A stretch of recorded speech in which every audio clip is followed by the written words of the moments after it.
सबसे पहले countdown 53 days to go, 53 दिन बाकी हैं फील्ड मार्शल आसिम मुनीर की दूसरी रिटायरमेंट और मुल्क में नए आर्मी चीफ के आने में। आपको ये याद रहे कि इस वक्त पाकिस्तान के आर्मी चीफ पहले ही एक्सटेंशन पर हैं क्योंकि वो एक बार पहले ही रिटायर हो चुके हैं। आपको ये भी याद रहे कि इस वक्त पाकिस्तान के DGISI एक्सटेंशन पर हैं क्योंकि वो भी कल रिटायर हो चुके हैं।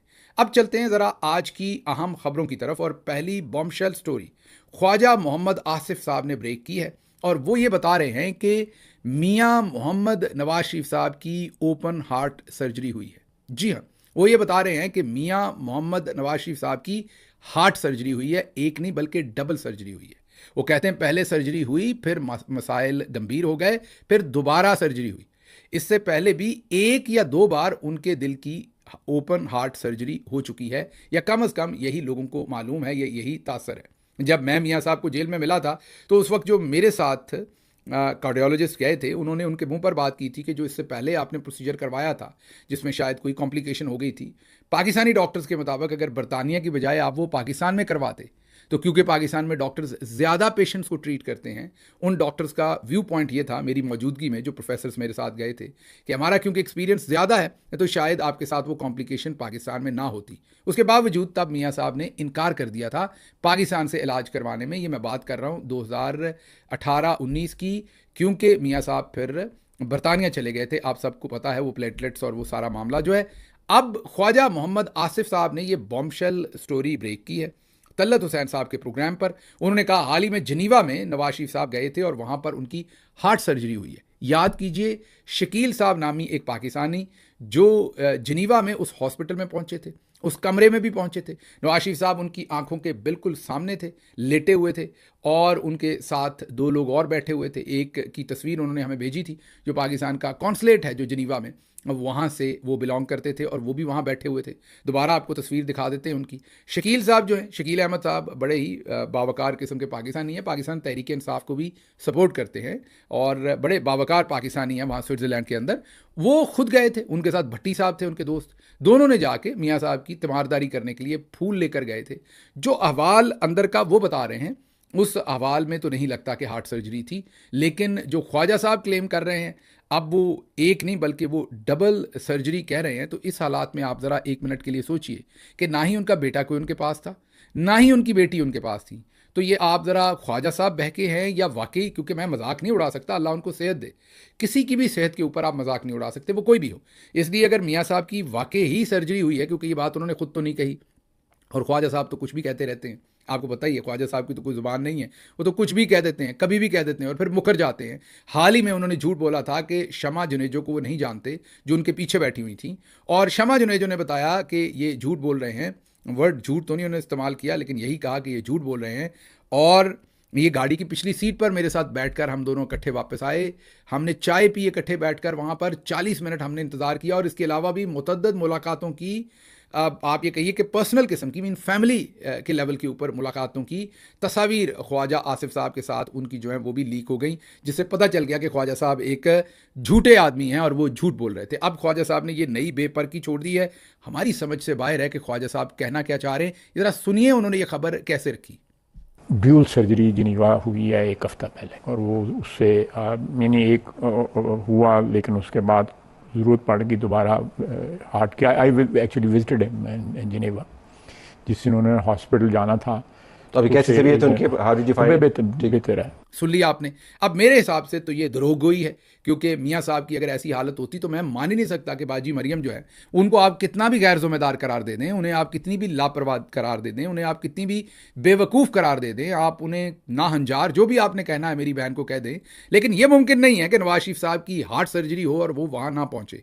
यह मुमकिन नहीं है। और स्पेशली जब एयरफोर्स के जहाज़ तकरीबन घर के जहाज़ हों, टैक्सी की तौर पर इस्तेमाल हो रहे हों, और एयरफोर्स के ही जहाज़ को आपने जिनीवा जाते और वहाँ से आते हुए भी देखा हो, तो ऐसे हालात में ये मुमकिन नहीं है। और फिर क्या नवाज शरीफ साहब कोई खुदा माफ़ करे कोई लावारिस हैं कि उन्हें वहाँ कौंसलेट के नुमाइंदों के हाथ में छोड़ा हुआ है, और सिर्फ 2 लोग वहाँ कमरे के अंदर बैठे हुए थे। ये शकील अहमद साहब चशमदीद इसके गवाह हैं, उन्होंने खुद कमरे के अंदर जाके नवाज शरीफ साहब को ऐसे 5 फुट 6 फुट की दूरी से खुद देखा हुआ उस बेड के ऊपर लेटे हुए। तो ये अब नया माजरा क्या खोल रही है नून लीग, क्या करना चाह रही है, ये हमारी समझ से बाहर है। और फिर मियाँ साहब ओपन हार्ट सर्जरी करवा के 2 दिन के अंदर ही ठीक हो गए, वापस भी आ गए। पहले इन्होंने कहा 3-4 दिन में ठीक हो गए, फिर लगा ये झूठ हो गया है, ओपन हार्ट सर्जरी 3-4 दिन में कैसे ठीक होगी, फिर 7-8 दिन कर दिए। लेकिन इतनी देर तो मियाँ साहब रहे नहीं तकरीबन टोटल, और वो ठीक होकर पाकिस्तान भी वापस आ गए। बहरहाल फिर भी अल्लाह उनको शफा दे, और ख्वाजा आसिफ साहब को भी अल्लाह झूठ बोलने से जो है वो शफा दे कि ये भी झूठ बोलना बंद कर दें। अच्छा जी, आगे एमल वली खान साहब का मामला जो है वो अब तूल पकड़ गया है, क्योंकि उन्होंने माफ़ी की डिमांड कर दी है। इस दफ़ा उन्होंने तकरीर की थी आर्मी चीफ के खिलाफ, और कहा था कि वो क्या कोई दुकानदार है, नॉनसेंस और पता नहीं क्या कुछ कहा था, और कहा था कि उन्होंने पाकिस्तान का मजाक बनाया हुआ है, वो एक दुकानदार बने हुए हैं, वो अमेरिका में सदर के दफ्तर में खड़े होकर मिनरल्स बेच रहे हैं। तो अब वो माफ़ी का मुतालबा भी कर रहे हैं। इससे पहले पा हफीज़ से वो माफ़ी मंगवा चुके हैं, उन्हें मुझे लगता है आदत पड़ गई है माफ़ी मंगवाने की, उनका हाथ टिक गया है या उनको चस्का पड़ गया है। अब उन्होंने कहा है कि मैं जो बात करता हूं वो इजलास में ही करूंगा, मैं उन लोगों में से नहीं जो किसी कोने में बैठकर खामोशी से बात करे। मेरी ख्वाहिश है कि मेरी हर बात रिकॉर्ड पर आए, और अभी भी इनके पास वक्त है कि वो आवाम के सामने माफ़ी मांग लें। ये इनडायरेक्टली वो आर्मी चीफ को ही उस काम के ऊपर माफ़ी मांगने का पैगाम दे रहे हैं। अब देखते हैं ये मामला किधर होता है। इसके साथ ही इन्हीं के अपने, जी हाँ, इन्हीं के अपने जो मर्दान के मेयर हैं, उन्होंने एक बहुत ही ख़तरनाक मैसेज अपने मुसल्ला अफराद को साथ खड़े होकर रिकॉर्ड करवाया है। ANP के मेयर हैं, उन्होंने आर्मी चीफ को भी खासा तता पैगाम भेजा है, उन्होंने सदर को भी, वज़ीर आज़म को भी, उन्होंने सबको बड़ा गरम तत्ता, और बस गाली गलोच नहीं है, बाकी तमाम किस्म की धमकियाँ उसके अंदर मौजूद हैं। अगर यही काम किसी और ने किया होता तो अभी तक वीगो डाले पड़ जाने थे।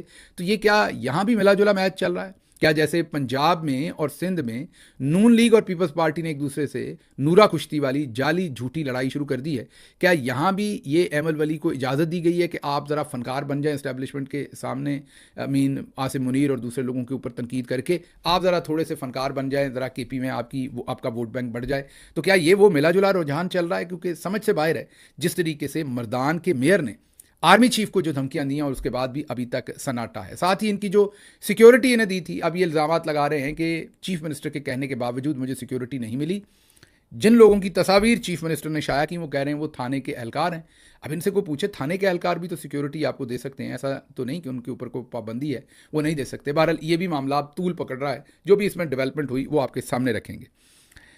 अब अगली खबर, DGISI साबिक जो हैं लेफ्टिनेंट जनरल रिटायर्ड फैज़ हमीद, उन्होंने इमरान खान और जनरल कमर जावेद बाजवा के नाम बतौर गवाह पेश कर दिए हैं। ये फ़ख्र दरानी की स्टोरी है। उन्होंने कहा है कि जो फैज़ हमीद है वो ये कह रहे हैं कि इमरान खान और कमर जावेद बाजवा जो साबिक आर्मी चीफ हैं, ये मेरे केस में, मेरे कोर्ट मार्शल में गवाही के तौर पर आए। अब देखते हैं उनको गवाही के तौर पर लाया जाता है कि नहीं। कॉम्प्लिकेटेड बात है। इस केस में पहले भी बहुत सारी कॉम्प्लिकेशंस हैं, और अभी तक फैज़ हमीद साहब का जो कोर्ट मार्शल है उसके अंदर कोई हमें बातचीत और इससे ज़्यादा इन्फॉर्मेशन भी नहीं मिली। हमें तो ये बताया गया था कि उन्होंने बहुत जराइम किए हुए हैं, उनके पास ये है, उनके पास वो है। तो मुझे ये भी एक किस्म की, उसी तरीके से नून पीपल्स पार्टी, उसी तरीके से ये भी फैज़ हमीद साहब को भी रगेदा जा रहा है, सिर्फ अटेंशन डाइवर्ट करने के लिए और कोई नया मुद्दा क्रिएट करने के लिए। तो ये मुझे एक और घोटाला सा सारे का सारा मुझे लग रहा है। I am unable to really calculate कि ये हो क्या रहा है। अभी मैं इसके ऊपर नज़रें जमाए बैठा हूँ और देख रहा हूँ, और इसके बारे में इन्फॉर्मेशन भी लेता रहूँगा और आपको देता रहूँगा। लेकिन ये बात तय है कि ये सब कुछ जो है वो हज़म नहीं होता। इसके साथ ही जो जमात इस्लामी है, जिन्होंने कल परसों ही इमरान खान साहब के ऊपर तनकीद की थी कल ही कि वो फ़लस्तीन के ऊपर उनका कोई ट्वीट नहीं आया, इसराइल को उन्होंने किसी मजम्मत नहीं की, हालांकि उनके 20 ट्वीट्स, उनकी 20 स्टेटमेंट्स हमने पहले भी कहा कि वो पड़ी हुई हैं और सबको पता है। अब जमात इस्लामी का अपना बयान हल्फी लीक हो गया है। अब ये सोशल मीडिया पे है, पॉसिबल है कि ये गलत हो, जमात इस्लामी को इस पर अपना ओपिनियन देना चाहिए, लेकिन बहुत ही अथेंटिक अकाउंट्स ने इसे शेयर किया है। जिन अकाउंट्स ने इसे शेयर किया है, जब हम इस बयान हल्फी को पढ़ते हैं तो इस बयान हल्फी में वाज़े लिखा हुआ है कि आप मिलिट्री लीडरशिप के ऊपर कोई तनकीद नहीं करेंगे। उसमें फ़ौज का इदारे का नाम भी लिखा हुआ है और इस्टेब्लिशमेंट भी लिखा हुआ है। दूसरे लफ्ज़ों में यही कि आप आर्मी चीफ और DGISI वगैरह के ऊपर कोई तनकीद नहीं करेंगे, और ये खुद लिख के दे रहे हैं कि हम नहीं करेंगे।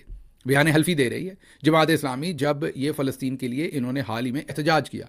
उसके साथ इसमें एक लाइन ये भी लिखी कि आपको इजाज़त होगी, आप किसी मखसूस सियासी रहनुमा पर तनकीद कर सकते हैं। नाम तो नहीं लिखा, लेकिन लग रहा है कि वहाँ पर इमरान खान साहब के नाम का इशारा है। वही मखसूस सियासी रहनुमा हैं जिनका आजकल नाम नहीं लिखा जाता। अगर ये एफिडेविट, अगर ये बयान हल्फी सच्चा है, और ये दुरुस्त है, जमात इस्लामी ही बता सकती है कि डॉक्यूमेंट दुरुस्त है कि नहीं। अगर ये दुरुस्त है तो बहुत ही ये डैमेजिंग है जमात इस्लामी के लिए कि इस तरह का बयान हल्फी देकर आप एहतजाज कर रहे हैं। एक तरफ सेनेटर मुश्ताक जो है पूरी ईमानदारी से इस जद्दोजहद को लेकर चल रहे हैं, और दूसरी तरफ आप जनरल्स का, ये मैं यही कहूँगा, डर्टी जॉब कर रहे हैं उनके लिए आप, कि आप इतना कंट्रोल्ड किस्म का एहतजाज कर रहे हैं। आप याद कीजिए जिस दिन, पहले दिन मैंने आपको बताया था ये सब कुछ जो 20 नुकाती हुआ था, उस दिन हमारे एक दोस्त हैं, उनका नाम नहीं ले सकते, पाकिस्तान से हैं, उन्होंने फ़राइज़ अंजाम दिए हुए हैं पाकिस्तान की मुसल्लह अफवाज में, बहुत ही सीनियर ऑफिसर रहे हैं। उन्होंने जो मेरे साथ डिस्कशन की थी और उसके जो मैंने नोट्स बनाए थे, उसमें जो मुमकिन चीज़ें होने वाली थी आने वाले दिनों में, उसमें एक ये भी थी कि कंट्रोल्ड किस्म के एहतजाज करवाए जाएंगे, और जमात इस्लामी का बाकायदा नाम लिया था उन्होंने कि पॉसिबल है इनसे कंट्रोल्ड किस्म के एहतजाज करवाया जाए ताकि कोई इंडिपेंडेंट एहतजाज करने वाले नेपाल की तरह, बांग्लादेश की तरह सड़कों पर ना आ जाए। तो वही होता हुआ इस एफिडेविट में से हमें नज़र आ रहा है। आगे चलते हैं जी, आगे डेवलपमेंट बहुत ख़तरनाक है। थाना कोसार दामनेको रोड इस्लामाबाद पर टीटीपी का झंडा लहरा दिया गया। जी हाँ, थाना कोसार के करीबी जो दामनेको का रोड है, वहाँ पुलिस की नफरी लगी होती है, बेशुमार पुलिस वाले जो हैं वो वहाँ पर गश्त कर रहे होते हैं। एक ना सिर्फ झंडा लहराया नहीं बल्कि बांधा गया दोनों तरफ से, सड़क के ऊपर बैनर की तरह बांधा गया, रस्सियाँ डाल के बांधा गया। तो गुड 30 मिनट लगे होंगे उस झंडे को बांधने में। तो इस्लामाबाद कितना सिक्योर है, हमने वैसे सऊदी अरब को भी सिक्योरिटी प्रोवाइड करनी है। हालत हमारी ये है कि इस्लामाबाद के दामन में, बिल्कुल दामन में इस्लामाबाद के जो है वो टीटीपी का झंडा लहराया जाता है, और अभी तक नहीं पता कि वो झंडा किसने लहराया है। ये हमारी इंटेलिजेंस और ये हमारी इस वक्त की सूरत हाल है। लेकिन सिक्योरिटी हमने बहुत सारे और मुल्कों को प्रोवाइड करनी है। अल्लाह हमारा हामी और नासिर हो जो कुछ हम इस वक्त कर रहे हैं। अगली खबर डेनमार्क के शहरियों के लिए, और खुसूसन जो वहाँ रहने वाले पाकिस्तानी, क्योंकि दूसरे शहरी तो मेरा व्लॉग ना सुनते होंगे ना समझ सकते हैं, लेकिन जो पाकिस्तानी वहाँ सुनते हैं और समझते हैं उनके लिए कि आप तगड़े हो जाएं। अब या तो आप हिजरत कर लें डेनमार्क से, आपके लिए एक बुरी खबर है, और या फिर आप कोई किनारा कशी करें डेनमार्क से, स्वीडन वगैरह, नॉर्वे या किसी और मुल्क चले जाएं होंगे आप पे, क्योंकि आप पर बुरा वक्त आने वाला है। अब आप सोचेंगे वो क्या होने वाला है। जस्टिस याया अफरीदी से डेनमार्क के जज की मुलाकात, सुप्रीम कोर्ट के अजायब घर का दौरा कराया गया। चीफ जस्टिस ने अदालती इस्लाहात और इंसाफ के असूल के लिए इकदाम पर ब्रीफिंग दी। अब आप सोच लें कि अगर ये जज साहब थोड़ा सा भी यहाँ से कुछ सीख के चले गए, वैसे तो सुप्रीम कोर्ट पूरी की पूरी खुद ही अजायब घर है, और जस्टिस याया अफरीदी साहब खुद ही फ़िरौन के साथियों में से हैं, उनके साथ वाले जजेस में से। तो आप सोचें एक मिनट के लिए कि अगर डेनमार्क के जो जज साहब हैं उन्होंने ज़रा सा भी कुछ सीख लिया यहाँ से, तो डेनमार्क के शहरियों की तो ऐसी की तैसी हो गई। वो कैसे गुजारा करेंगे ये हमें नहीं पता। आने वाले दिन उनके लिए फिर बहुत ही मुश्किलात का शिकार होंगे। तो इसलिए आपको खबर देनी थी कि आप अपना कोई ना कोई बंदोबस्त करें। अच्छा जी, अगर इमरान खान आज जेल में है तो उसका सबसे बड़ा जुर्म यह था कि वो पाकिस्तान की खारजा पॉलिसी आज़ादाना तरीके से चलाना चाहता था। जब अमेरिका ने देखा कि यूक्रेन और रूस जंग में इमरान खान पाकिस्तानी मफादात सबसे आगे रख रहा है, तो उन्होंने इस्टेब्लिशमेंट के ज़रिए इमरान खान को इक़्तिदार से हटवा दिया। ये कहना है प्रोफेसर जेफरी सैक्स का, और वो इस पर पहले भी ओपिनियन दे चुके हैं, अब भी दे रहे हैं। वाज़ेह तौर पर कह रहे हैं कि इमरान खान का कोई और कसूर नहीं है। उनके ख्याल में इमरान खान का सबसे बड़ा कसूर ये है कि वो आज़ादाना फ़ॉरेन पॉलिसी पाकिस्तान की चलाना चाहते थे।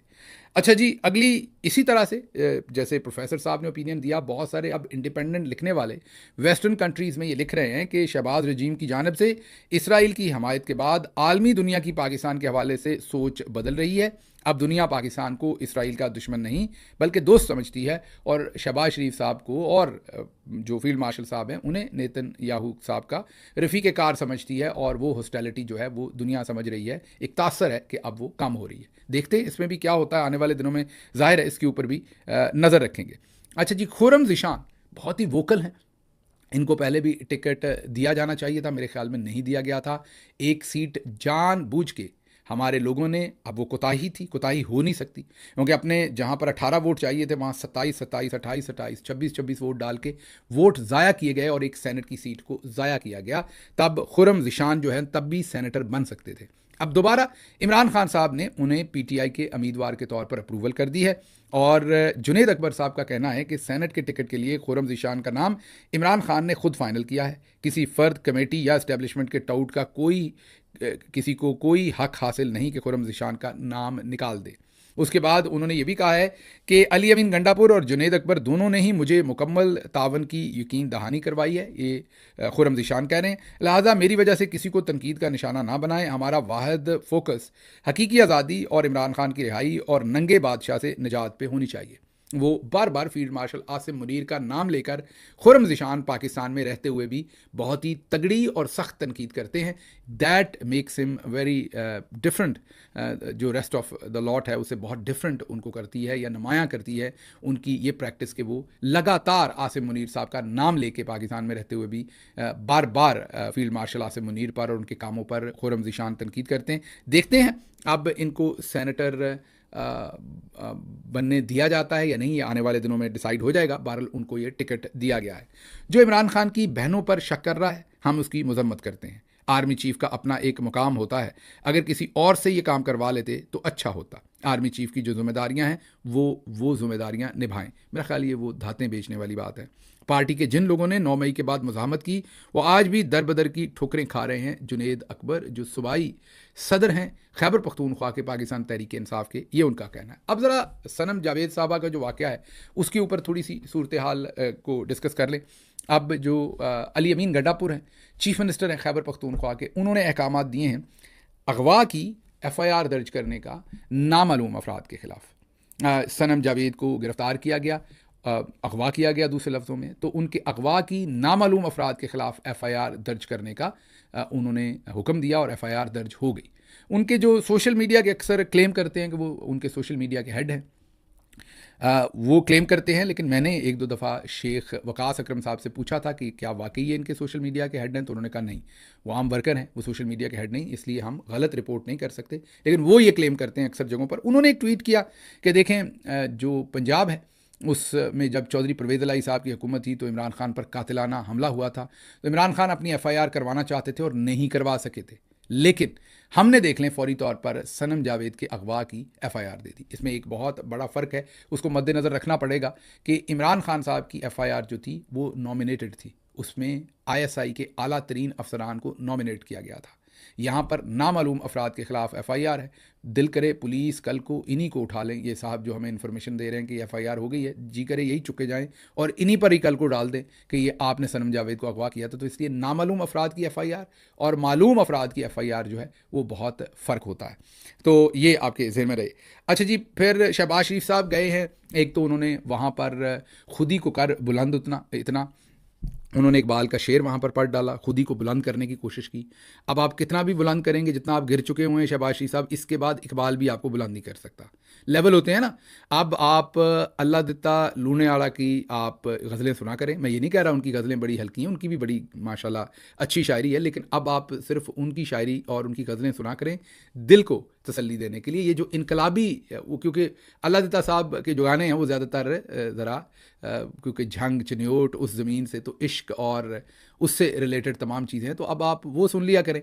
इकबाल तो खासा इनकलाबी किस्म का लिखते हैं, तो अब आप जितना गिर चुके हैं उसके बाद खुद ही बुलंद नहीं हो सकती। अब आपकी खुद ही में ये सर्विस मौजूद नहीं है। तो फ़ोन पे करते हैं ना कि आपके सार्फ को ये सहूलत मौजूद नहीं है, तो आपको खुद ही बुलंद करने की अब सहूलत मौजूद नहीं है। जैसे आप बूट चाट चुके हैं और पॉलिश कर चुके हैं, तो इससे नीचे तो आप जा नहीं सकते। तो इकबाल की खुदी, जैसे इंसान ऑक्सीजन के बगैर नहीं रह सकता, इकबाल की खुदी भी जिस बंदे के पास सेल्फ इस्टीम हो ही ना उसके साथ ज़िंदा नहीं रह सकती। तो इकबाल वाली खुदी आपके साथ वफात पा चुकी है, तो आपके पास ये सहूलत नहीं। लेकिन बहरहाल इन्होंने मलेशिया में एक बहुत ही मैं ये कहूँगा कि अजीब व गरीब किस्म की सूरत हाल वहाँ पैदा कर दी। वो पंजाबी व्लॉग में हमने उस पर तफसील से सेगमेंट किया हुआ है, वो देखिएगा।